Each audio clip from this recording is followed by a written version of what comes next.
Hi guys, welcome back to my YouTube channel. It's me, Frugal. Before we jump in, what do you think about my necklace? I got it in Marrakesh a few years ago and I love it. I just thought I'd put it on today with a bit of a sparkly start to my Sunday morning. Anyway, back to the video. So I wanted to jump on camera today to discuss the top 13 or so money mistakes to avoid in our 30s. These are mistakes that I've seen friends, family, colleagues make, and to be honest, a few of them that I've probably made myself that I'm just trying to catch up and correct now. These are things that I think that if we can avoid, we'll definitely start working towards financial security and have a significantly more secure financial future. As I'm going through the video, please do drop down in the comments and let me know what you think, if you've been caught out by these mistakes and how you're hopefully avoiding them. Let's build a community and share some learning with one another so we can all be secure.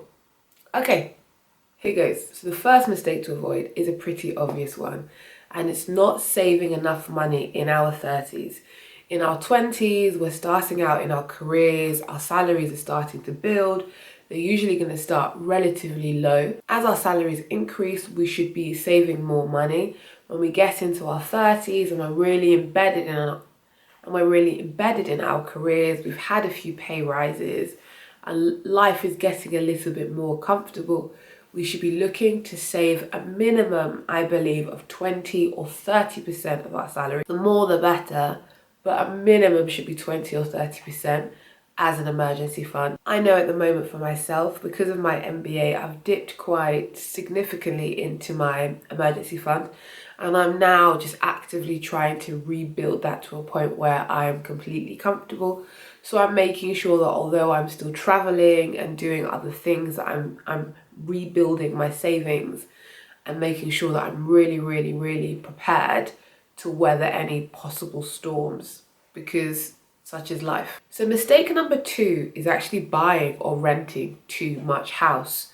A mistake that a lot of people make is that as we get older, we want more luxurious accommodation. We want to make sure that we have this beautiful flat that kind of fits our status. Or we buy a house that's at the top of our financial ability because the bank is willing to offer us the money. So we take full advantage of the full mortgage that we can get hold of, and we overextend ourselves. I genuinely believe that you should get no more than the flat or house that you actually need, whether you're renting or you're buying. So personally for me, I live on the outskirts of London in a 2-bedroom flat. I live alone and I pay my own mortgage. My mortgage costs me 18% of my take-home salary. Because of that, I know that I could afford to buy a house, I could have a bigger place, or I could get an apartment or a flat closer to central London. But for me personally, my disposable income, which allows me to save and invest and travel and have a number of freedoms, is significantly more important to me.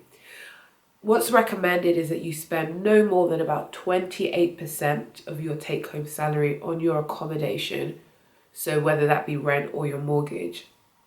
So I definitely recommend thinking about not buying more house or renting more house or flat than you actually need. Cut your coat according to your size and then cut off another size. Definitely have less house than you can afford. It'll help you in the long run. So mistake number 3 is definitely a mistake that I've made in past relationships, and that is to not talk to your significant other about money. As your relationship becomes more serious and you're thinking about a future together, definitely take as many opportunities as you can to sit down with your partner to talk about your attitudes to money in relation to saving, your financial goals, debt, retirement, anything you can think about that's going to cost you money and that's going to affect you both together as a union. And also to make sure that if there's anything that needs to be addressed, any debt that may be hidden, anything that you may be ashamed of, anything that you kind of need help moving forward with, things that may affect the other, habits that you kind of just need to flag up, I definitely recommend sitting down and being as open and honest and making sure that you're on the same page. This is definitely something that I am learning. that if financial attitudes don't match, that may actually be a sign that you're not as compatible as you hope that you are. So definitely something to look into. Definitely something to take seriously, because there may be a few red flags in there that you have to deal with. Mistake number 4 is not having the right insurance in place. Here in the UK, we have the luxury, the benefit of the NHS, so we don't have the issue of medical insurance. However, you still need to think about car insurance, home insurance, building cover, any insurance to cover your mortgage or rent payment. Definitely make sure you have insurance in place, because nobody knows tomorrow. And it's better to have an insurance to cover against the possibility of problems than have to deal with a problem from scratch without the financial safety net to help you out when you most need it. So mistake number 5 is actually professional complacency. In our 30s, we're further along the line in our careers, we've become more senior, we're becoming more expert at what it is we do. And I think often for many of us, especially women, but I know it happens to men too, I have some colleagues that I'm currently trying to help through this, where they believe that their seniors should just see them for who they are, see their ability and reward them as such. And in many instances, it doesn't work like that. If you don't advertise yourself, if you don't toot your own horn, nobody sees what it is you're actually doing. Nobody sees your value. And it can often mean that you're leaving money on the table and you're not getting paid your worth. I recommend in your 30s definitely taking the leap to leave your organization, go to other organizations where you can get more money and you have more ability to progress. If you're staying in your organization, take the time and maybe invest the money to develop your skills. Definitely market yourself, definitely keep yourself as competitive as you can be. And don't be afraid to ask for more money. Don't be afraid to ask for that pay rise or that promotion. This is something that I'm really just jumping into now that I'm 34.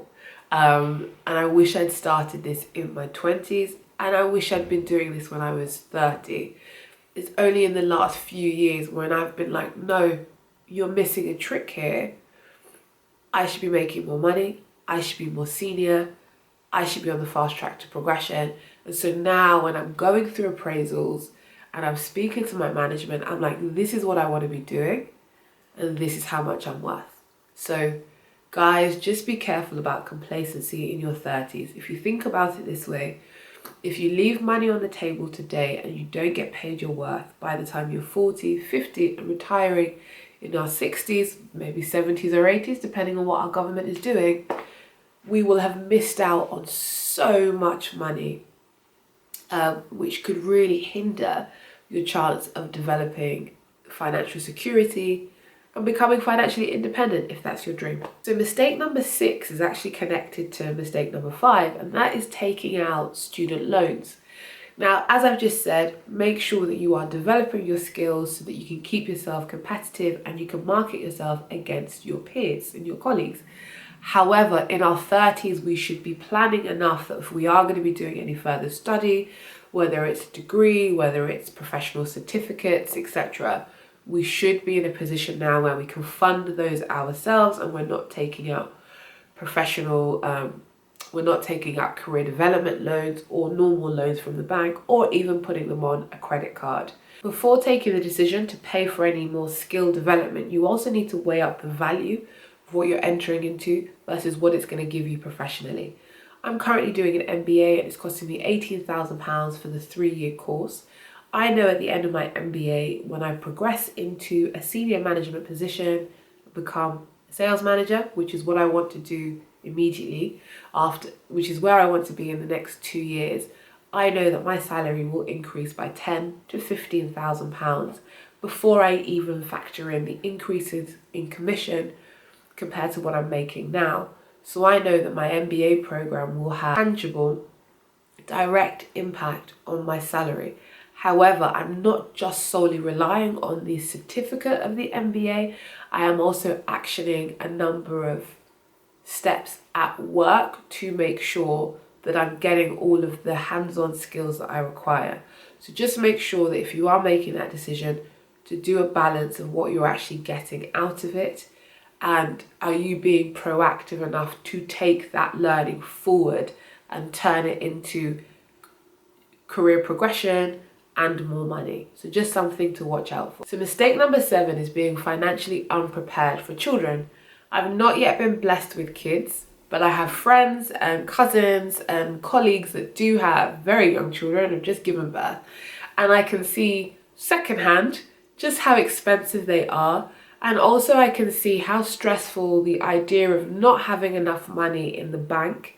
Definitely for me, it's just making sure that if I do ever have children, I can afford to do it in a way that's most comfortable for me. Mistake number 8, and something we definitely need to avoid in our 30s, is lifestyle creep and keeping up with the Joneses. I think we all know that the more money that we make, the more we tend to spend, and the bigger our lifestyles become. I will say with me that the more I make, the more interesting my travels have become. But the rest of my lifestyle I've kept, well, in fact, I haven't even kept my lifestyle the same. I've very much downgraded my lifestyle, and I spend significantly less now than I did when I was in my 20s and I had half the salary that I make today. The other thing that we need to avoid is having friends with very expensive lifestyles. If you have people around you that like to spend a lot of money on a lot of expensive things, like they like very expensive nights out on a regular basis, they like the designer wares, you are more likely to try and keep up with them as you're socializing, or just to feel like you're part of the group.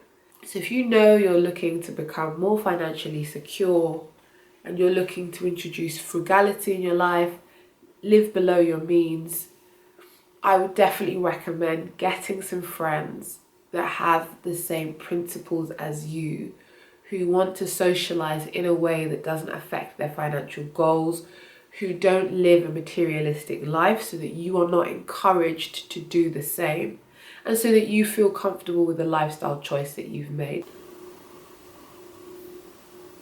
So the 9th mistake to avoid is definitely not taking advantage of your employer pension match. Do not leave money on the table when it comes to your retirement. You will regret it so much in 20, 30, 40 years, however you may be and whenever we're allowed to retire. I know I keep making that joke, but I don't know. So definitely save as much as you can. And if you know that your employer is giving you money back as a match to your contribution, contribute the maximum so that you can get the most benefit, the most bang for your money. So if you need to put in 6%, make that sacrifice and just do it. Just do it, because you will thank yourself at the point that you need to retire and you can pay your energy bills. And that may sound like it's funny, but energy poverty in the UK with our elderly population is a real thing. And it's something that is so easily avoided if in our 20s, 30s, 40s, we just sacrifice a little bit and save a bit more and think ahead and think to retirement. So definitely take the full employer benefit if you work in an organisation where that is offered. So the 10th money mistake to avoid in our 30s is taking out expensive car loans. I know many of us, most of us in fact, need to drive, and we need a mode of transport.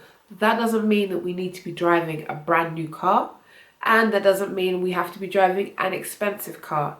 If you do need a car, try and buy a second-hand with cash. If, however, that's not for you and you want something a little bit more reliable, or you can't afford the cash for a car, do not make the mistake of leasing or taking hire purchase out on a brand new car.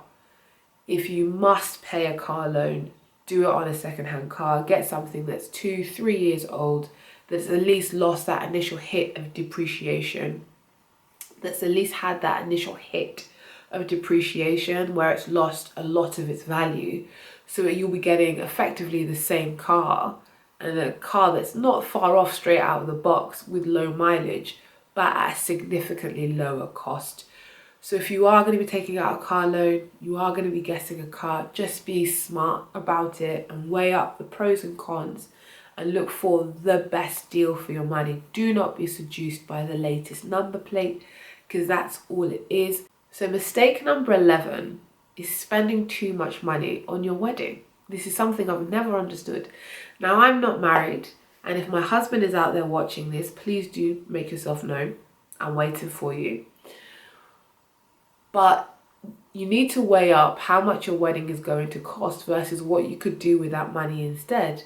Why would you spend 10, 20, 30,000 pounds to impress other people at your wedding when you could use that money to pay off debt, to send your future children to school, to buy a house, to invest so you can retire early, to build up your emergency fund? A lot of people out there are going into debt for their wedding so that other people can say, oh, it was such a great wedding, but what do you get out of it? So you really have to think about your principles in this one. And I will just say to my husband that may be watching this, the only expensive thing that's going to be part of our wedding will be my bride price. So come prepared. So mistake number 12 is so key, and that is not investing your money in the stock market or in property.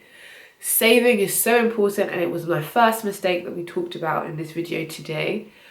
But you can't just save cash forever and a day. You need to make sure that your money is working for you. Inflation will erode any small, tiny gains that you may get from your savings account. Interest rates in the UK are at an all-time low for my lifetime. And so you're not getting good returns from just saving cash. Instead, invest money in the stock market and take the benefit of compound interest, whether you are investing for dividends or whether you're investing with a growth strategy. You have to take advantage of it now. The longer you're in the market, the more benefit and the more gains you're likely to receive. Remembering that there's a risk, you may lose money. I'm not a financial advisor. Please always remember there's risk involved. So the last mistake, number 13, is carrying any credit card debt. We're in our 30s now. Now is not the time to be building debt. Using a credit card is absolutely fine. Receiving points, getting cash back, and getting all manner of benefits is a great idea. And so if you can hack credit cards in that regard and use them to your benefit, brilliant. But you have to pay them off every month, either manually or with a direct debit. We are not having credit card debt roll over. We're not carrying debt month to month. We're building financial security. We're not letting ourselves down for the future. Okay guys, so that's the end of the video. And they were the 13 mistakes that I think we need to avoid in our 30s for more financial security. Please drop down in the comments and let me know if you think I've missed any fundamental mistakes that your peers may be making, mistakes that you may have made and things that you're now trying to avoid. If you have any tips at how to avoid or correct some of these mistakes, please do share them. Other people do read the comment section and it will help them. If you like this video, please do give me a thumbs up. Subscribe for more content like this. I make videos on frugality, financial security, paying off debt. I will be making videos on my MBA journey, how to pick an MBA, professional development. So if you like content like this, please do subscribe. And I look forward to sharing my next video. Until next time, thanks. Bye.